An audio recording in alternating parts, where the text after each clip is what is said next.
Hallo und herzlich willkommen zu einem neuen Video hier auf meinem Kanal, hier bei Comic. In dem Video möchte ich einen kleinen Rückblick geben über den Bau meiner Poolterrasse. Die Terrasse selber geht jetzt in das 3. Jahr rein, ist mit BPC-Holz aufgebaut worden. Das Ganze möchte ich euch kurz zeigen, wie ich es aufgebaut habe und an der Stelle auch ein Fazit geben über Dinge, die ich absolut empfehlen kann und über Dinge, die ihr vielleicht hier links unten schon seht, wo ich sage, Finger weg, das passt nicht so richtig. Bleibt dran! Bis gleich.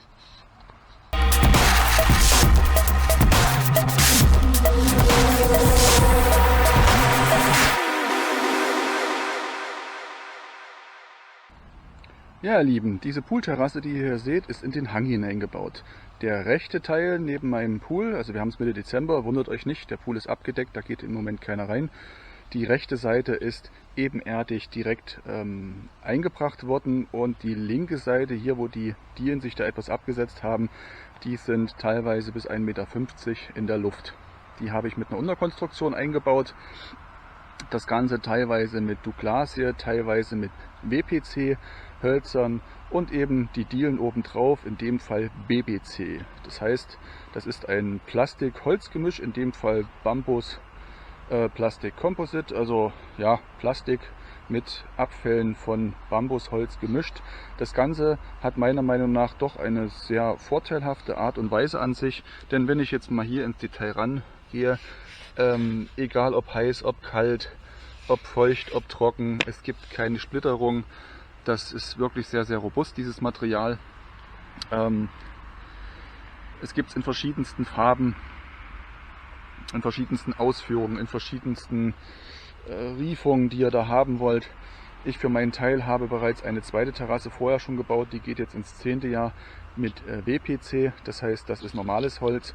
In dem Fall hier ist es Bambusholz und das Material an sich, finde ich, ist eine tolle Sache, eine schöne Idee, die da irgendwann mal jemand hatte, um diese Abfälle eben erneut zu verwenden. Aber, ja, das Aber. Was mir an der Geschichte hier nicht gefällt, im Gegensatz zum WPC-Holz, ist, dass zumindest das Material, was ich jetzt hier verwendet habe, und das ist kein Billigzeug gewesen, also ich habe da auch eine Menge Geld dafür hingelegt, doch nicht so robust ist, wie ich mir das vorgestellt habe. Was hier sehr gut ersichtlich ist, trotz Abständen unten drunter, also Spannabständen, Konterlattung und so weiter, von 40 cm. Und die Dielung selber hier ist bei 25 oder sogar 27 mm Stärke. Und wenn ich dann hier einen 40er Spannabstand unten drunter habe und die Dielen darauf befestige, bin ich schon enttäuscht, dass dann, wenn das Ganze zu lange in der Sonne brutzelt, die Dielen dazwischen durchhängen. Das ist mir beim WPC-Holz nie passiert. Da habe ich Abstände von 50 cm gewählt, das Ganze ohne Hänger, ohne Hängen, ohne Ausbauchen oder sonstiges. Hier beim BPC ist es durchaus passiert. Finde ich dahingehend wirklich enttäuschend. Das ist aber auch, denke ich, der einzigste große Nachteil, den ich hier feststellen kann. Ansonsten bin ich sehr zufrieden, weil es unwahrscheinlich pflegeleicht ist, dieses Material. Und vom Aufbringen her, von der Befestigung her auch relativ einfach. Ihr seht jetzt hier nichts, was irgendwo auf eine Befestigung hindeutet. Das ist, habe ich mir so ausgesucht. Man kann natürlich auch die Schrauben jetzt oben sichtbar einbringen, wie man es vielleicht dann bei den Edelhölzern macht, um das Ganze schick aussehen zu lassen. In dem Fall ist es so, wenn ich jetzt eher rangehe, sieht man das vielleicht jetzt hier drunter, dass jetzt hier diese Klammern, die das Ganze halten, versteckt zwischen den Dielen angebracht sind. Das Ganze hier drüben ist dann auch schwimmend verlegt und ja, das sieht einfach sauber und clean aus. Mir gefällt das einfach besser, als wenn man dann oben diese Schrauben sieht. Tja, wir gehen jetzt ins 3. Jahr rein, das ist jetzt der 2. oder 3. Winter, den die Anlage hier überstehen muss. Bin ich wirklich am Überlegen, das alles wieder rauszurupfen und nochmal komplett neu aufzubauen. Der Grund hierfür ist recht simpel. Ich habe jetzt hier in diesem Bereich jetzt das Ganze ausgekoffert. Unten drunter bin jetzt hier, wo der Pool gebaut worden ist, habe ich ja teilweise auch noch Schotter hinterfüllen müssen, hinter die Stützbände. Habe das verdichtet ohne Ende, habe hier oben glatt abgezogen. Da hier liegen 40-50 cm Schotter, dann kommt dann nochmal eine Kiesverlegeschicht. In dieser Kiesverlegeschicht drunter habe ich dann WPC Leisten, Latten ja, Befestigungssparren, wie auch immer man die nennen möchte, die speziell dafür gedacht sind, eingebracht, habe die auch nochmal unterbaut mit großen Steinplatten, dass mir die nicht absacken, und trotz dessen bauchen mir diese Dielen zumindest zwischen den einzelnen Sparren aus. Das absolut nicht in Ordnung für den Preis, den ich hier gezahlt habe und die Qualität, die ich erwarte. Und darüber hinaus muss ich sagen, dass WPC, diese Konterlattung selber, die sind hohl. Also ich habe jetzt keine Volllattung genommen, sondern ja, gegossene, die da eben Hohlräume hat. Und trotz dessen das Ganze jetzt hier ein Gefälle von rechts nach links, also vom Pool weg nach außen hat, hat sich dann doch über die Winter hinweg wahrscheinlich Kondenswasser gesammelt und ähnliches. Und diese Konterlattung, die sind mir an einigen Stellen komplett aufgeborsten. Die Dielen oben drauf halten, das ist jetzt nicht das Problem, also das hält dann in sich irgendwann von ganz alleine durch das Gewicht und ähnliches. Aber unten drunter die Leisten, ja, wenn die nicht halten, irgendwann kommt mir das dann trotzdem entgegen. Und da muss ich sagen, wenn du hier irgendwo 5, 6 Euro für den laufenden Meter hinlegst, erwarte ich einfach da eine gewisse Stabilität und dass da eben, selbst wenn da Wasser reinkommt, dass es das halten muss. Das ist irgendwo nicht mehr Standard der Zeit, wie ich finde. Aber gut, wie gesagt, ich überlege hier das Ganze wieder rauszureißen und dann eben vielleicht auf eine Aluminiumkonstruktion zu setzen. Die wird dann zwar nochmal wesentlich teurer werden, aber man baut es ja doch nicht jedes Jahr neu. Und irgendwann kommt man das Alter, dass man dann wirklich für die Ewigkeit bauen sollte. Was ihr jetzt sehen könnt, sind jetzt hier unten die dicken Hölzer. In meinem Fall verbaue ich hier heimische Douglasie. Die kommt aus Höhenlagen von ja, über 1000 Metern und die ist relativ robust. Die muss ich nicht behandeln. Das Ganze ist hier unten doch hinterlüftet, das heißt, der Schimmel und ähnliches habe ich hier keine Probleme, außer eben die üblichen Ausbleichungen, dass das Ganze dann irgendwann mal silbrig aussieht. Aber das stört mich nicht, das ist eine Unterkonstruktion. Und auf diese Querhölzer habe ich dann ja eben die, wie eben schon beschriebenen, ja, Konterlattung aus WPC gebaut. So sehen die ganzen Dinger aus. Und davon sage ich euch, wie es ist. Lasst die Finger weg. Ich zumindest bin da wahnsinnig enttäuscht von. Wasser, was sich ansammelt, neigt dazu, im Winter hier aufzusprengen, das Ganze, der Frost. Und was noch viel, viel ärgerlicher ist, und das habe ich bei der Montage schon gemerkt, dass diese Klammern, die ihr hier einbaut, ja, die greifen jeweils jetzt hier in die Nut rein, links und rechts, haben einen Abstandshalter drin, sowohl in der Breite als auch in der Höhe. Also das ist schon eine tolle Konstruktion. Diese Schrauben hier, die sind im Endeffekt wirklich nur 1 Zentimeter, gehen die hier rein. Und mit dem Akkuschrauber, selbst auf Stufe 1, und da dreht ja gar nichts mehr, da kommt dann schon die Drehmomentsicherung, selbst auf Stufe 1 reißen die Schrauben teilweise dieses Plastik einfach heraus. Ja, also wenn ihr dann seht, ihr habt so eine Diele, macht hier auf 40 cm, 4 Meter bis 5 Meter sind die Dinger lang, und ihr macht hier alle 40 cm so eine Klammer rein und dürft die dann alle auch nur mit der Hand anziehen, weil der Akkuschrauber selbst auf Stufe 1, und ich glaube mein Makita hat 15 oder 16 Stufen insgesamt, und auf Stufe 1 hier die Schrauben wieder rausdreht, dann muss ich sagen, falsch gekauft. Mein Fehler, gebe ich zu. An der Stelle für euch einfach die Warnung, belest euch vorneweg oder nutzt anderes Material, fertige Systeme. Wie gesagt, ich werde wahrscheinlich auf Aluminium umsteigen. Tja, und wenn ich jetzt mal rausschwenke und jetzt hier rüber auf meine Terrasse, also noch ist es keine Terrasse, seht ihr hier schon außenrum meine Gabion, und dieser Bereich hier habe ich schon angefangen auszuschachten, habe dort schon KG-Rohre eingebracht, die sind gut 1 Meter an der Erde drin, komplett mit Beton verfestigt, und hier mache ich dann eins, da kommen dann über diese KG-Rohre kommt dann wieder quer 10er Balken Douglasie und darüber dann eben ebenfalls in Douglasie, ja wahrscheinlich Douglasie, eine Konterlattung, die ich dann wirklich wieder auf diese 40 cm setze, und dann ist es mein Ziel, diese Terrasse vom Pool, dann nehme ich die letzten beiden Hölzer ab, das ist nur ein Provisorium, die wird dann komplett durchgezogen über diese komplette, ja, Erdfläche im Moment noch bis hier rüber, und dann habe ich eine schöne große Poolterrasse.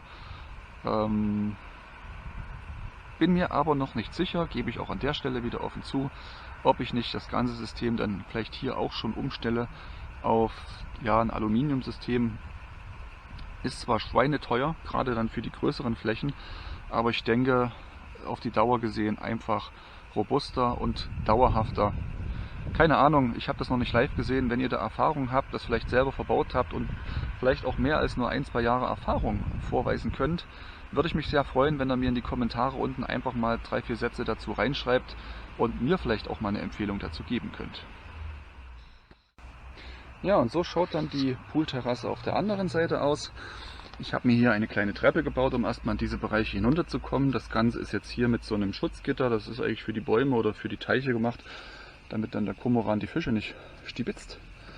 Habe ich mir hergemacht, einfach um den ganzen Bereich hier vor Dreck und insbesondere Laub zu schützen. Ich habe hier große Bäume im Umfeld, die haben hier alles reingeweht, damit das nicht unten alles immer vor sich hingammelt, habe ich das Ganze mit diesem Sieb geschützt.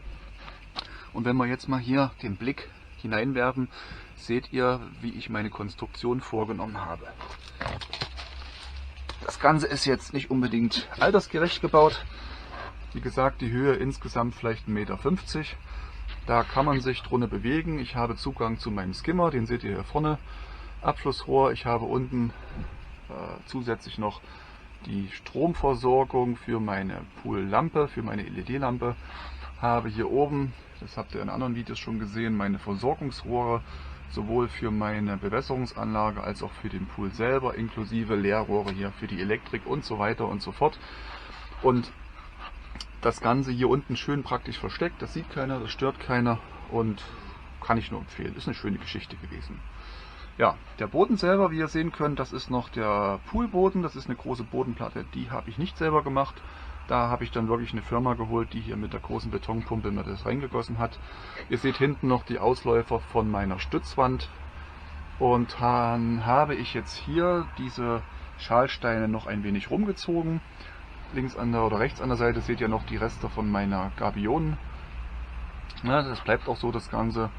Und auf diese Schalsteine, die mit Beton verfüllt sind, habe ich dann zunächst mit solchen Schuhen ja, ebenfalls Douglasienständer eingebracht.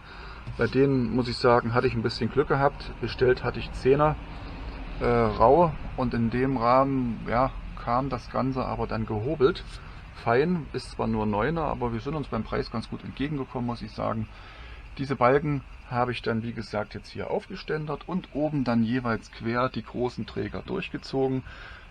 Ich denke von der reinen Statik, dass ich es hier wirklich übertrieben habe. Also ich habe jetzt hier den Balken, ich habe da den Balken, ich habe jetzt hier wieder einen Balken, dann jeweils oben die Querbalken überall stehen. Also da kann ich, denke ich, mit einem Panzer oben drauf rumfahren, ohne dass mir hier was einbricht. Das ist wirklich sehr, sehr stabil. Aber das Material war da und warum soll ich es wegschmeißen? Auf diese Querbalken, oder besser gesagt die Verbindung selber mit solchen ja, L-Winkeln, das sind diese Verstärken, die dann auch noch hier diese Falz drunter haben, um nicht abzuknicken. Die Konterladung oben drüber ist ebenfalls Douglasie, das ist jetzt hier 4x60, glaube ich, habe ich hier verbaut. Und die ist mit Justierschrauben in der Höhe eingebracht worden. Das hat den Vorteil, hier zum Beispiel passt nur ein kleiner Finger drunter, also nicht mal, da ist kaum Platz. Und wenn ich auf die andere Seite gehe, habe ich jetzt hier drüben wirklich schon einen Zentimeter Luft. Und mit diesen Justierschrauben ist es so, ich baller die einmal durch das Holz durch und anschließend kann ich mit der Wasserwaage den kompletten Balken hier oben in der gewünschten Höhe ausjustieren, ohne hier mit Unterlegscheiben oder Holzplättchen, Plättchen zu arbeiten. Das ist schon eine schöne Sache. Nachteil an der Geschichte allerdings, diese Justierschrauben sind zwar in der vertikalen relativ stabil, also der Druck von oben, der wird sehr gut abgeleitet, aber der Druck von links, rechts, das ist ja nur eine ganz normale 10er Schraube, der ist nicht so stabil, das heißt, das Ganze wird nach links und rechts wackelig. Und um dieses Wackelige einzufangen, habe ich dann hier diese, was sind denn das eigentlich, Spannanker? Ich habe keine Ahnung, wie die wirklich heißen, aber das sind diese Befestigungswinkel, die man praktisch für den Dachbau verwendet.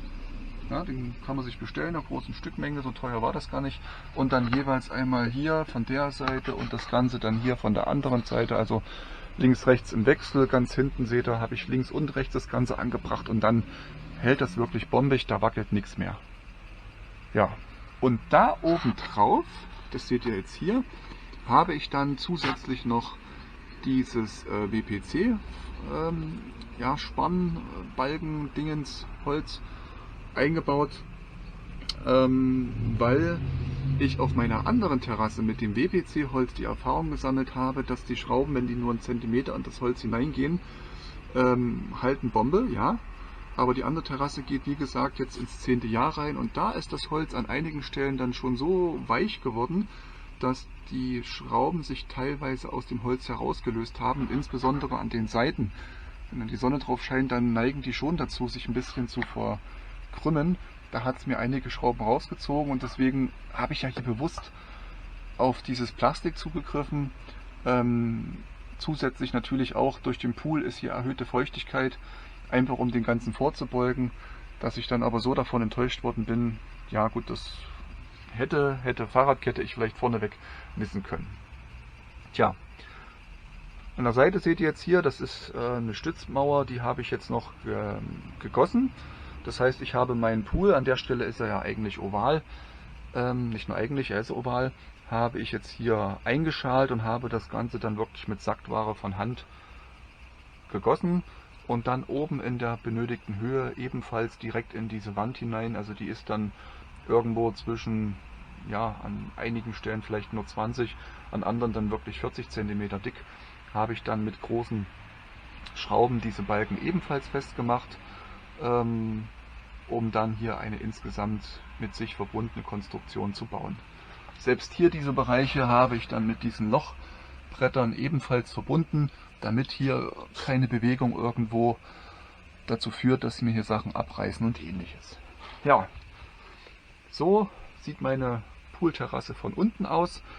Der Boden selber, wie gesagt, ist ausgegossen. Hier an der Seite habe ich eine kleine Kernbohrung noch mit reingesetzt, habe da eine Poolpumpe drunter, eine Tauchpumpe mit integrierten Schalter. Das heißt, sobald der Wasserstand hier hoch genug ist, also da fehlen im Moment vielleicht 2-3 cm, wird das Wasser automatisch abgepumpt.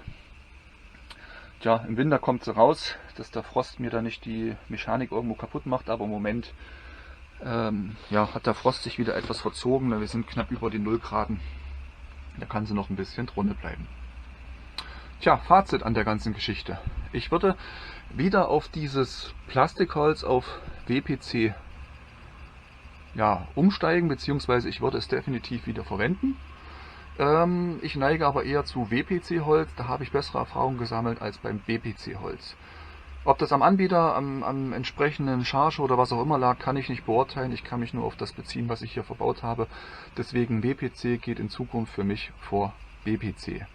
Darüber hinaus, Douglasie, Balken und dergleichen hält. Würde ich wieder so machen, zumindest in den Bereichen, die die entsprechende Belüftung wie jetzt hier mitbringen. Die andere Terrasse, die ich verbaut habe, da habe ich ebenfalls Douglasie verbaut und die großen Balken in der Unterkonstruktion, die sind sogar 70 hoch und 50 breit, die halten heute noch, da sieht man nichts dran. Da habe ich sogar ein Geländer draus gebaut, was an meiner Terrasse mit dran hängt, also da gar kein Problem, kann ich auch empfehlen, kein Thema. Die Verbindungen, die Schrauben, die Bleche und ähnliches, also wer mag, ich setze euch die Links wie gewohnt unten in die Beschreibung mit rein, könnt ihr dann selber schauen, ob da was für euch mit dabei ist. Und wie gesagt, diese Unterkonstruktion, diese Sparren, das ist so, nein, kann ich nicht empfehlen, bin ich wirklich enttäuscht. Deswegen mein Plan, wenn ich diese Terrasse wieder hier rüberwärts weiterbaue, dass ich da umsteige vielleicht auf ein Verbundsystem, Aluminium idealerweise, das ist pflegeleicht, das baue ich einmal ein, das überlebt mich, denke ich, auf jeden Fall. Tja, das war mein Fazit. Poolterrasse aus Douglasienholz, aus BBC Kunststoffmaterial, aus WPC Sparren, alles mit diesen Systemverbindern, mit diesen Klammern, die hier zu diesem System dazugehören. Grundsätzlich kann ich euch das ans Herz legen. Gerade für den Poolbereich ist dieses Holz ein Traum. Kein Splittern, kein Behandeln, absolut pflegeleicht und wunderbar zu laufen. Also man sagt ja nicht umsonst, dass das Barfußholz ist. Ja, die Nachteile habe ich euch auch geschildert. Ich werde vielleicht im Nachgang noch einige Bilder vom Bau selber mit reinpacken, das weiß ich jetzt noch nicht. Ansonsten kurz und knackig. Ich freue mich, dass ihr zugeschaut habt. Bin natürlich wieder gespannt auf eure Kommentare und eure Ideen. Und wenn euch das Video gefallen hat, dann gebt mir ein Like und ein Abo unten schadet auch nicht, damit ihr keine meiner weiteren Videos verpasst. Einfach auf Abonnieren klicken und an der Stelle vielen Dank fürs Zuschauen. Bis zum nächsten Mal. Ciao.